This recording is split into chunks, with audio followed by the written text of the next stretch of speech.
कि दक्ष कुमारी के रूप में कब वो भगवान शिव की पत्नी होते हुए भी, प्रजापति की बेटी होते हुए भी कथा श्रवण करना उनके लिए संभव नहीं हुआ, उसके अधिकार में नहीं गए। इतना ही नहीं, अब वहां पर संकेत है, जब कोई व्यक्ति बुद्धिमत्ता के अभिमान में हो, बुद्धिमान भले हो और उसको बुद्धिमत्ता का अभिमान हो, तो उस समय रामायण में बड़ी विशेष बात है और हम सबको सीखना चाहिए।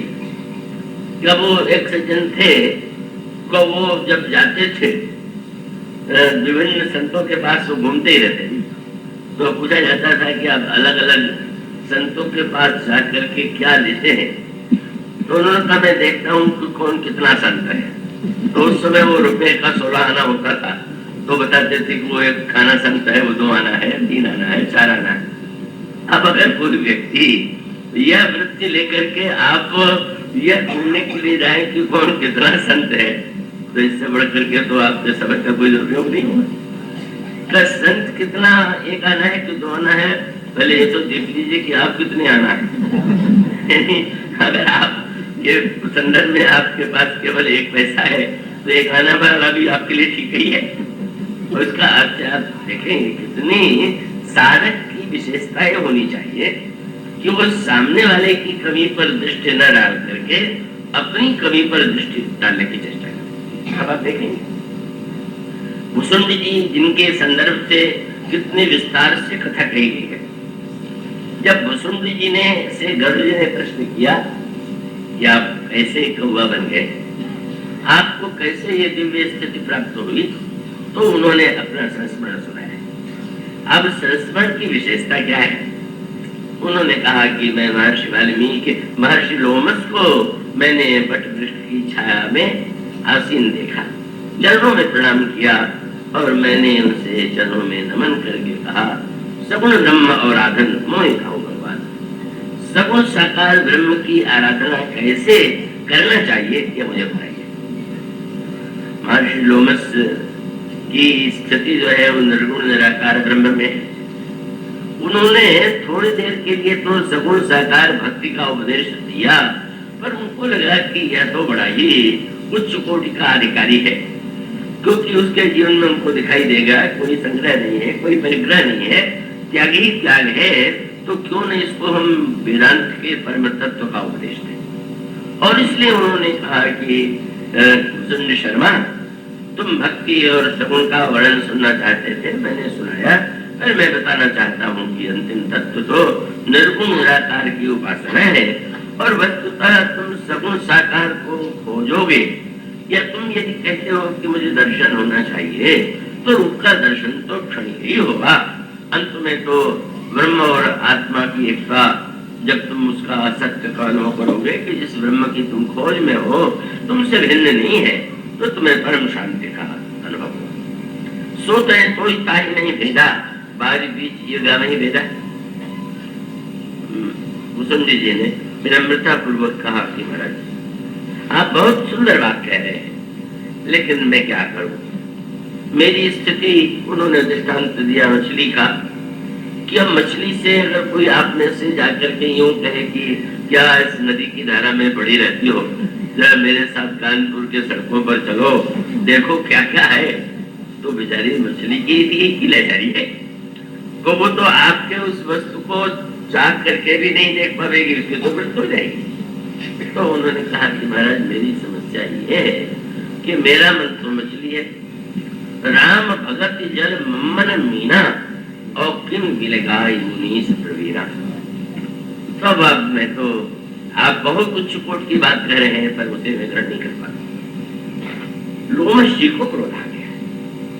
क्रोध आने पर वो क्रोध इतने हुए कि अंत में क्रोध में आकर के उन्होंने श्राप दे दिया कि मैं तुझे इतने उच्च कोटि का ज्ञान दे रहा था, पर तेरा अंतःकरण तो लगता है बाहर से तो अधिकारी लगता था, अधिकारी है, इससे मैं श्राप देता हूँ कि जा तू गवा हो जाए। जब इस संस्मरण को मुसुंडी जी सुनाते हैं तो उसमें विशेषता क्या है? वे कह सकते थे कि वो संत थे ही नहीं, क्यों? बोले रामायण में तो संत का लक्षण लिखा हुआ है कि समतम नियम नीति नहीं डोलई और परुष वचन कबहू नहीं बोले। संत कठोर वाणी कभी नहीं बोलता। अब आप किसी संत के पास जाएं और वो कठोर वाणी बोलता दिखाई दे और आप प्रमाण पत्र दे दे, ये लिखा हुआ है रामायण में कि संत कठोर नहीं बोलता है, कठोर बोल रहे तो संत नहीं है, तो वो संत है कि नहीं संत है? आपको तो आपके जीवन में तो बड़ी हानि हुई। अब उसकी व्याख्या क्या है? साधक माने जो सामने पर दृष्टि अधिक देता है वो संसारी, और जो अपनी ओर दृष्टि डालता है वो साधक है। तो इसलिए उन्होंने कहा, मानो गरुड़ जी कह सकते हैं कि महाराज जब क्रोध आ गया तो सिद्ध हो गया कि वो संत नहीं थे, जब कठोर शब्दों में क्रोध ही नहीं आ गया, शाप दे दिया, तो आपने तुरंत कहा कि नहीं नहीं, दोस्त तो मेरा था। अब उन्होंने श्रोता के जो श्रोता में जो बात नहीं होनी चाहिए उसकी ओर संकेत किया।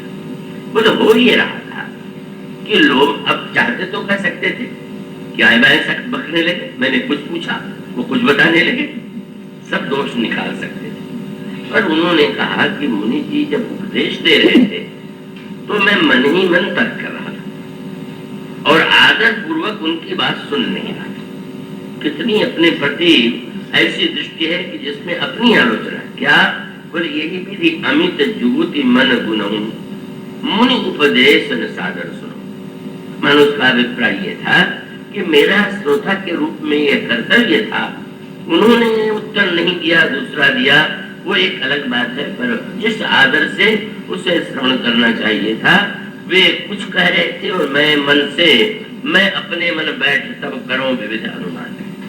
इस तरह से मानो श्रोता को निरंतर ये देखना चाहिए, कथा में बैठ करके ये नहीं देखना चाहिए कि ये जो बोल रहा है इसमें क्या क्या कमी, ये देखना चाहिए कि हमें अभी क्या क्या कमी। और इसलिए उन्होंने उनके क्रोध के पक्ष में भी तर्क दिया। महाराज तो क्रोध आ गया और कठोर बोले तो संत तो नहीं, कहने नहीं। इसलिए और दृष्टांत कितना सुंदर दिया, बोले चंदन तो अत्यंत शीतल माना जाता है, भगवान के मस्तक पर भी अर्पित किया जाता है। चंदन को धारण करके व्यक्ति को शीतलता और आनंद की अनुभूति होती है। पर अगर कोई पत्थर के ऊपर चंदन का की लकड़ी जंगड़ से चंदन का ताश लेकर के रगड़ने लगे और जल डाले ही नहीं, और वो बार बार छू के देखे कि कितनी शीतलता आई, तो आप पत्थर पर लकड़ी रगड़िए तो पत्थर भी गर्म हो जाएगा, लकड़ी भी गर्म हो जाएगी। तो उन्होंने कहा वस्तुतः वो तो थे संत और उनमें तो शीतलता थी, लेकिन समस्या ये है कि भाई संत यदि चंदन है और आप अगर उसको अपने अंतःकरण में उसकी बातों को धारण करना चाहते हैं तो श्रद्धा का जल डाल करके जब घिसाएंगे तो शीतलता मिलेगी, और श्रद्धा विहीन होकर के सुनेंगे तो आपको स्थिति मिलेगी। इसलिए उन्होंने तुरंत सावधान किया, नहीं नहीं, मुनि जी का कोई दोष नहीं है, अति संघर्षण कर जो कोई अनल प्रकट चंदन से हो। इसलिए वो मैं श्रद्धा युक्त यदि होता तो शायद उन्हें क्रोध किए कौन में क्रोध न आता। वसुंधरा जी की यह बात सुन करके गरुड़ जी मुस्कुराए, महाराज ये तो आपकी व्याख्या है, उनके पक्ष में तर्क कर रहे हैं। तो फिर उन्होंने कहा अच्छा मान दीजिए उनको क्रोध आ गया, पर उन्होंने कितनी सुंदर व्याख्या की। उन्होंने कहा कि जैसे नाटक में किसी को अभिनय करने के लिए दिया जाए तो वस्तुतः उनको क्रोध जो आया उसमें दूसरा कारण है, क्या बोले प्रभु ने ही उनमें क्रोध उत्पन्न कर दिया। प्रभु क्यों क्रोध उत्पन्न कर देंगे? उन्होंने कहा कृपा सिंधु मुनि मति करी भोरी लीनी प्रेम परीक्षा। परीक्षा में तो बहुत परख की जाती है। तो प्रभु जो थे वो चाहते थे कि देखें इसमें मेरे भक्ति के प्रति कितनी अनन्यता है, कितनी निष्ठा है, कितना आग्रह है। तो जानबूझ करके प्रभु ने मुनि जी की मति को ऐसा बदल दिया कि उनको क्रोध आ गया।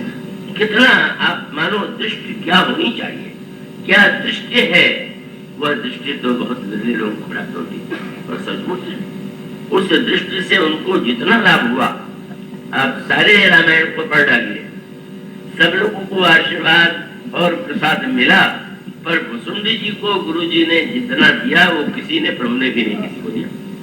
इतना दे दिया कि ऐसा लगने लगा कब कितनी सुंदर बात हो गई। अब प्रभु ने प्रेरणा करके तो क्रोध करा दिया और उसके बाद कौवा बना दिया। वो बनने के बाद, जब कौवा बनने के बाद वो उड़ करके जाने लगे, तब मुनि जी के मन में भाव उत्पन्न हो और उनको लगा कि मैंने इतना कठोर शाप दे दिया। मैं तो समझ रहा था कि ये डर के मारे आके क्षमा मांगेगा और कहेगा महाराज मेरा किसी तरह से कैसे कष्ट निवारण हो। तो उन्होंने कहा कि नहीं नहीं, ये तो सचमुच महान भक्त है।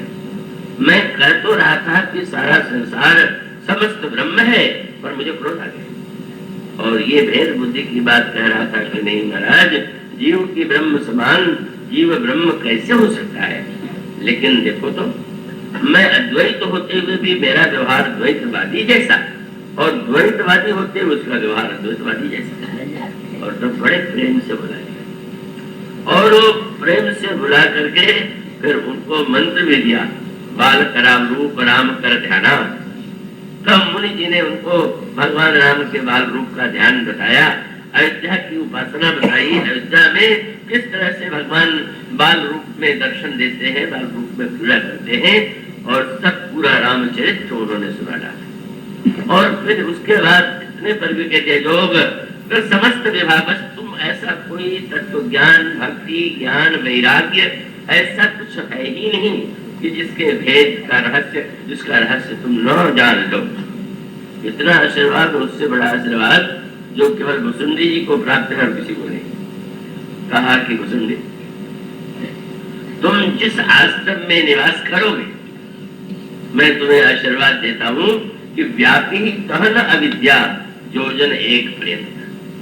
तुम जिस आश्रम में रहोगे वहां बुराई का तो प्रवेश ही नहीं है, का उसके 4 कोस दूर तक भी किसी व्यक्ति के मन में रहे व्यापी समस्त जग माही तेरी गिर निकट कहूं नहीं जाही।